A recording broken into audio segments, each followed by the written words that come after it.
హేమో, హేమో, ఇలా చూడు. అయ్యో పాపం డాడీ కట్టేశారా. యాక్చువల్ మా ఇంటికి ఎవరైనా వచ్చినా అలా కట్టేస్తాము. కట్టేసినప్పుడు పాపం అమాయకురాల్లాగా చిన్నగా చిన్నగా సౌండ్స్ చేస్తూ చిన్నగా అరుస్తూ ఉంటుంది చాలా. సో హేమో,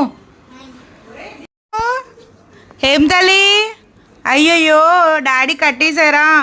మా ఇంటికి ఎవరైనా వచ్చినా అలా కట్టేస్తాం. కట్టేసినప్పుడు పాప చాలా జాలిగా వదలండి ప్లీజ్ అన్నట్టు చూస్తుంది. యాక్చువల్ ఎప్పుడు కట్టం కదా, ఎవరైనా వస్తే కడతాం. సో అప్పుడు మాత్రం మనం భరించడం నరకం. సో హేమో, హేమో తల్లి ఇలా చూడు. స్లో